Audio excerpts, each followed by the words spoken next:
moment. It's really hot in here. See, when I asked that last week, nobody really seemed to care.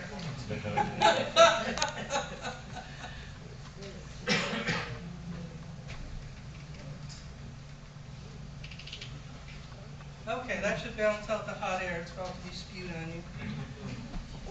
I don't know about you all, but I grew up in a family with 4 siblings, and we always had family dinner every night that my dad was home, and there were 7 of us.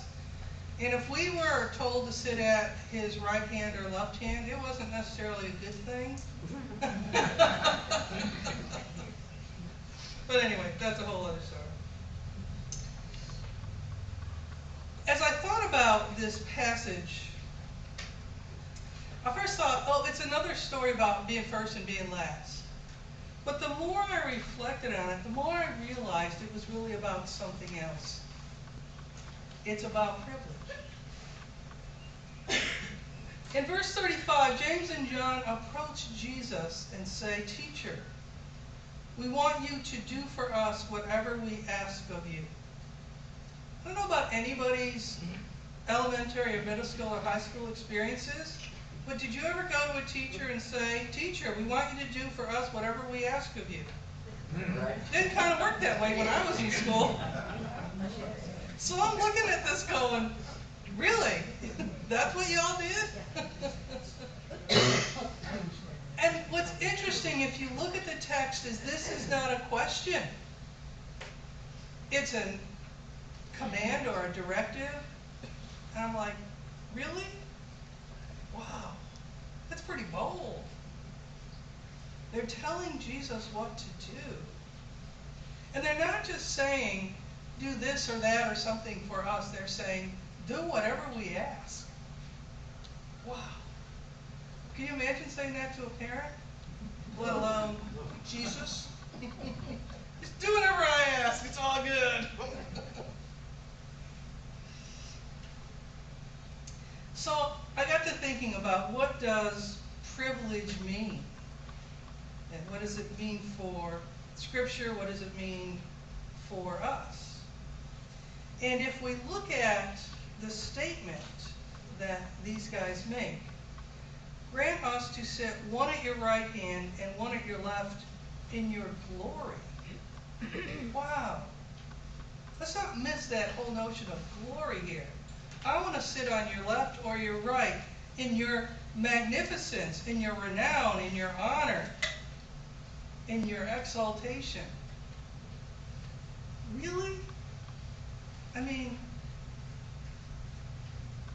I just never ever had that feeling, I guess, when it came to talking to God.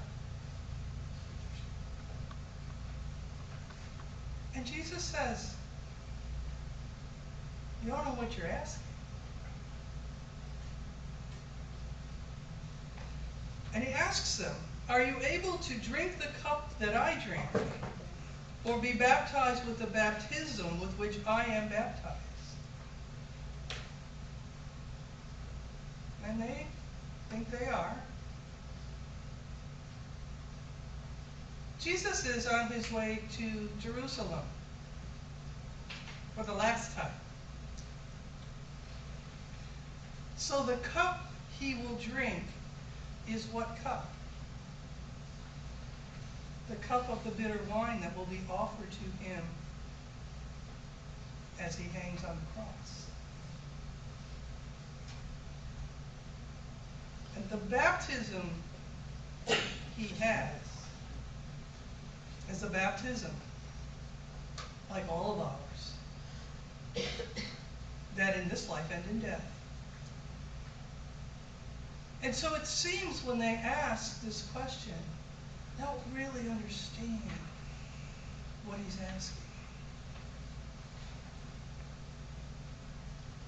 And they say, yep, we can do this.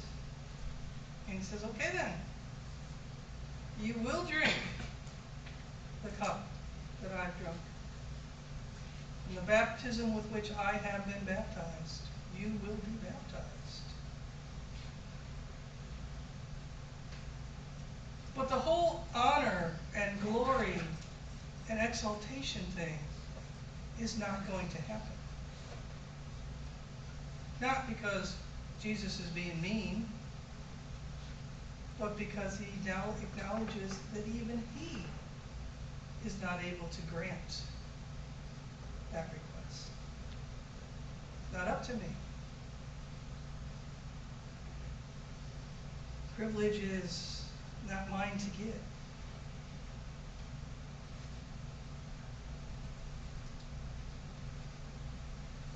When we think about privilege,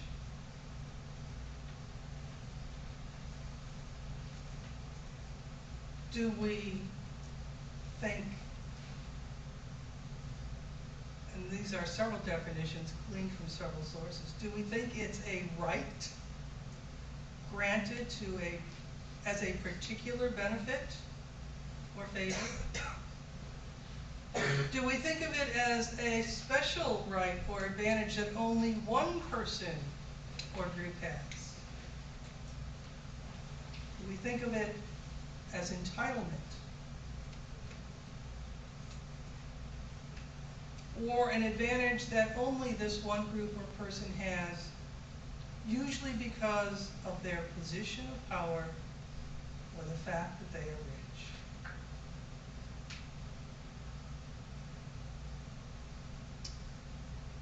I think to understand privilege, we have to understand its source.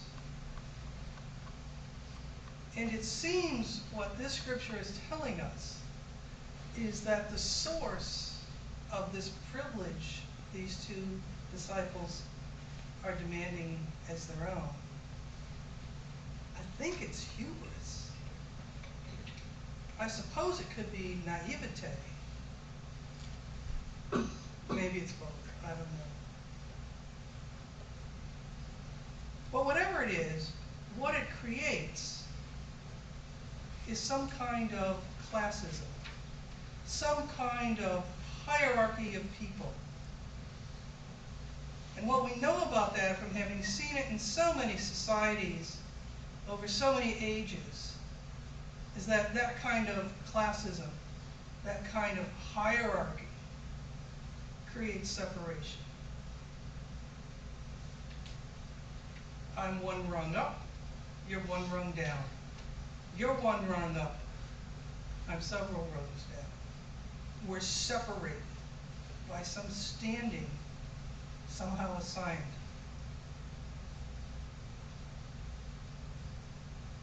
I don't think we'll find in Scripture, I haven't anyway, this ladder of hierarchy and separation ever created by Jesus. He's always calling those who others put farther down the ladder. Those are the ones Jesus is calling to himself.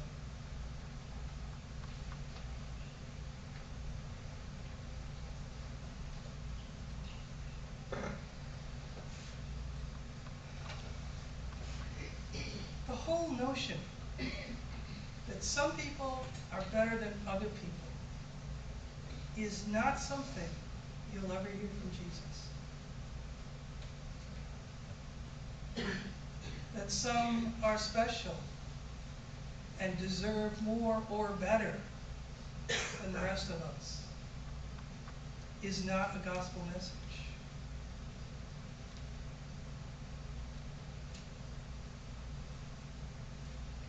And so when we look at our world today, it's easy to find privilege. And it's not that everybody in a group claims privilege, but somehow in our culture and society, some people are given privilege, which means other people are not.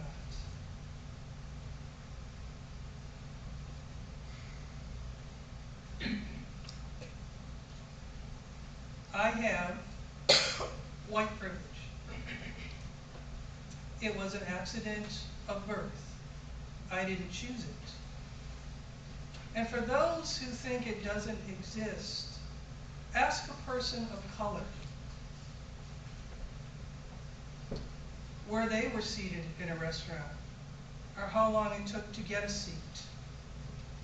or any number of other questions that may have been part of their life experience. It's different. I do not claim male privilege, but others by virtue of birth have it. Not everybody abuses it. Most people do not. But for those who do, and denigrate those who have had Me Too experiences because they could not remember every detail of an experience that they had at the age of 15, some 50 years ago, I will tell you this. I remember the room. I can name the person. I can tell you what I had on, what he had on, who was in the room. I cannot tell you the date. I cannot tell you how I got there. You remember some things, you don't remember all.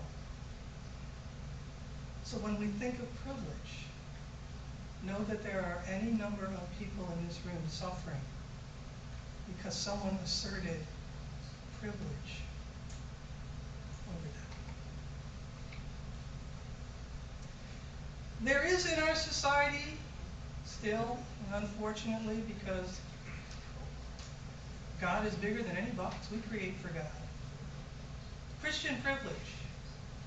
And it reigns over Judaism, and it reigns over Islam, and it reigns over any other world religion in this country. It reigns over even atheism. We have had among us in this church people who claim atheism. We probably have in our lives people who are atheists. That doesn't make them better or worse. It just makes them different. What about straight privilege? Anybody been aware of that? And again, it's not everybody. But if you're not straight, chances are you have felt privilege that somebody else exerted over you.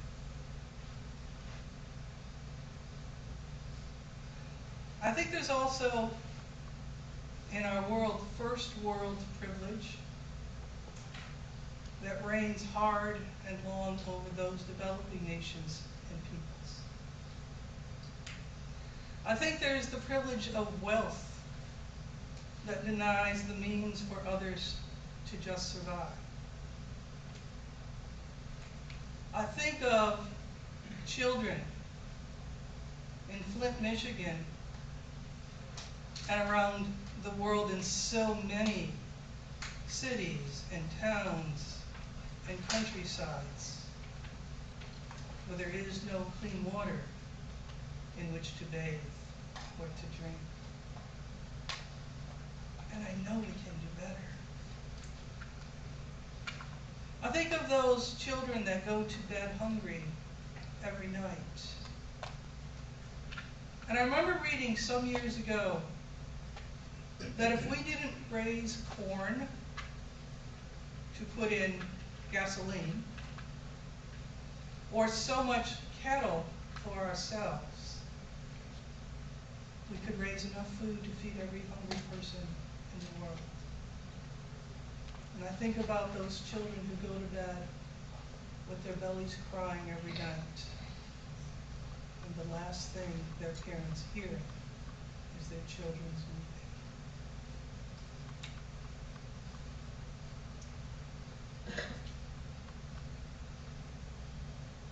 Some years ago,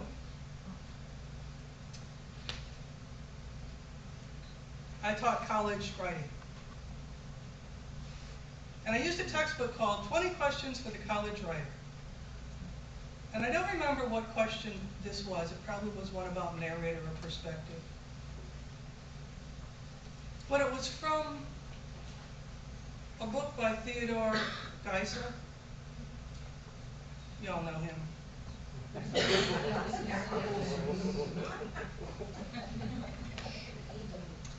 And I tried to find it. I don't have the textbook anymore, but I tried to find the story. I think it's the story of Bartholomew Cubbins.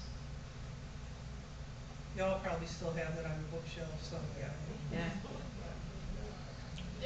And I remember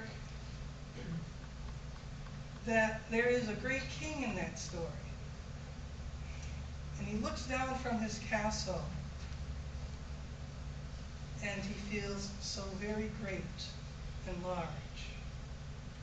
And there is Bartholomew standing in the field, and he looks up at the king's castle, and he feels so very small. And I thought, wow, I hope we're not doing that to each other, because that sure as heck is not what Jesus is talking about today. So then I decided, well, I probably should pursue this Dr. Theodore Geisel. And I found a quote from another renowned classic in the world, printed in many languages. Perhaps you've heard of it. Horton Hears a Who. And I went to a very credible website for this information. It's called shmoop.com. And they give this context for what Horton says. Horton is just your average run-of-the-mill elephant. When one day he finds a flower with a whole bunch of teeny tiny itty bitty people living on it. Do you remember that? Horton Hears a Who. Wow. Of course, only Horton can hear them. Helps to have big elephant ears. So everyone else thinks he's a little bit nutty and that he should just toss the flower aside and stop worrying about the little noisy ears. But Horton refuses to give up on the little people living on the speck. He knows they're there, and they're people. They're entitled to live their lives too. Just because they're small doesn't mean someone can toss them in the garbage.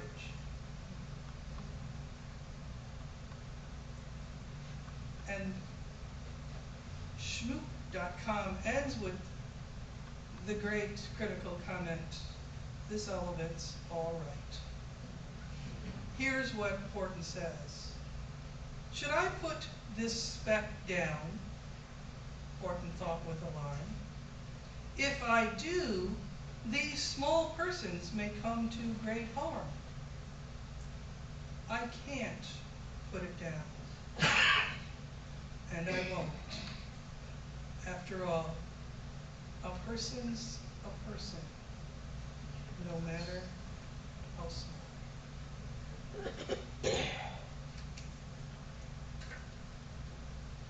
At the end of today's passage,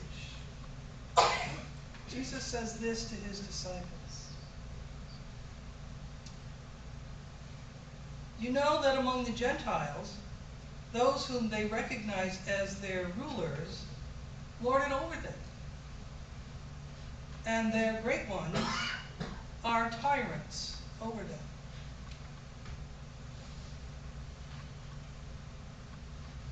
But whoever wishes to become great among you must be your servant. And whoever wishes to be first among you must be servant of all. So remember that, that's verse 44. Whoever wishes to be first among you must be servant of all. I just want you to remember that in about 40 minutes when we're going to lunch. For the Son of Humanity came not to be served, but to serve, and to give his life.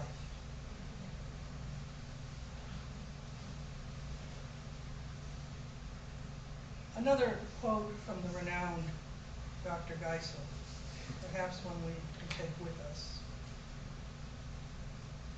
Unless someone like you cares a whole lot, a whole awful lot, nothing is going to get better. It's not.